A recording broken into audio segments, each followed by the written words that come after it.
Hi, this is Alex with Maple Leaf Coffee Roasters in Roselle. I'm here to talk about our new single origin light roast coffee from Rwanda. Check it out.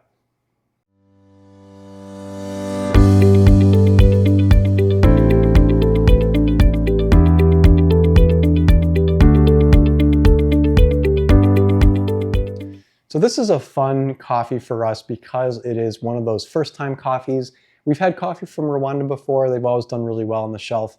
I'll talk about that a little bit, in just a little bit. But this also happens to be a honey processed coffee from Rwanda.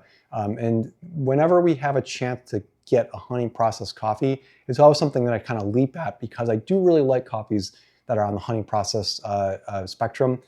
There's something fun that honey process does that sort of splits the difference between a natural and a wash process, and is able to attract people from both the wash process preference and the natural process preference. To be sure, a lot of the people that have a preference for natural process coffees are very vocal and very enthusiastic about that preference, whereas folks who are just like kind of normal human beings that go for your wash process coffees sometimes don't even really know much about the different processing methods itself. So what I like to be able to do with any honey processed coffee is sort of tell a little bit of a story about what the honey process is and why it's fun and exotic, and use it as an opportunity to introduce people who don't really know that much about the different processing methods of coffee to try it. And especially something that's a light roast, I think that a honey processed coffee can be a real eye-opening experience for people that allow them to ease into a more exotic, kind of fruit-forward sort of coffee. And to build on top of that, historically speaking, we've had Rwandan coffees here only a couple times in the life of Maple Leaf since 2018.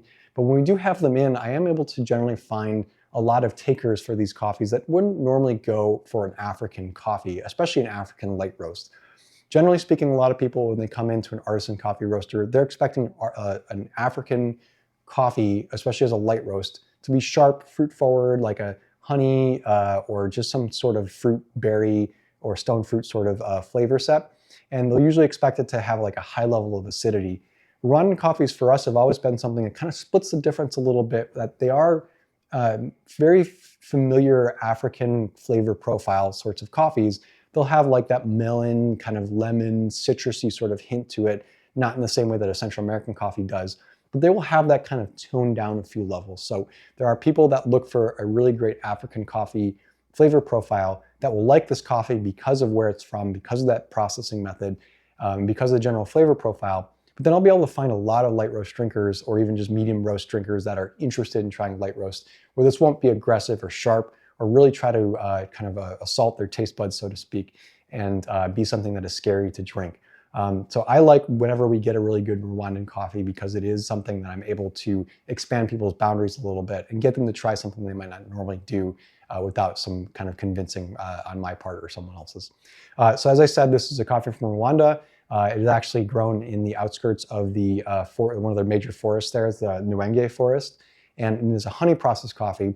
It's a reminder to everyone that honey process is sort of an intermediary between a natural and a wash process, where there's a partial drying on parchment in the sun, and then they send it through a process very similar to a wash process. This is a gross oversimplification, of course, of what that process is, but that's just the basics of how it works. What you get out of a honey processed coffee is a lot of the fun, exotic complexity of a natural processed coffee in terms of the flavor, but you get the uniformity, an easier roasting approach, and kind of less sharp and acidic flavors of a wash processed coffee. So I like it when we have a honey processed coffee because it does introduce that level of depth that a lot of other coffees, especially the wash processed coffees, do not have. So as I said, this is a light roast coffee for us. Generally speaking, these coffees are really easy to move as light roast because they do sort of highlight the flavor profile of a African coffee. The grounds themselves in this coffee have kind of like a chocolate, honey, milk chocolate kind of flavor to it, very subtle milk chocolate kind of character, not super strong like a coffee from Peru or other Central American kind of chocolate flavors. And you do get kind of a fun kind of round raspberry melon sort of hint in the grounds as well. So the aroma here will be something that you know that there's a fruit kind of flavor to this coffee. But for a lot of folks that are maybe not as tuned on the flavor profiles, it might be a little bit hard to pin down the exact kind of fruit profile that this coffee has. Once you get to the brewed form as well, there's kind of a nice roundness to this coffee. When I say roundness, a lot of times what it means is that there's a nice balance of flavor there isn't a super strong element of one particular flavor, but you get a lot of like fun things mixed together in a way that you kind of taste something different with almost every sip.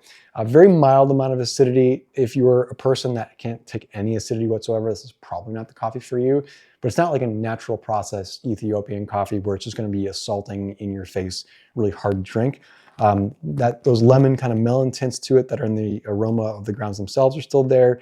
Milk chocolate, not as strong on the brewed side as well. Very balanced, and as the coffee cools, the kind of melon flavors kind of come to the fore a little bit more, and that milk chocolate flavor does sort of tone back a little bit. So overall, as a light roast, I think this is going to be very easy to drink.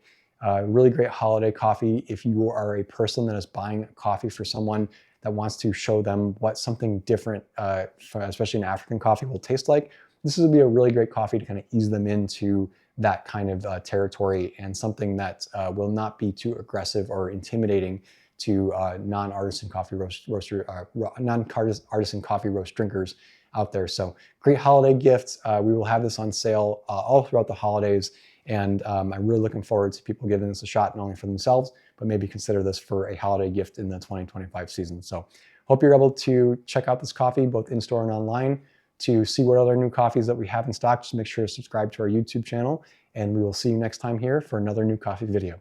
Take care.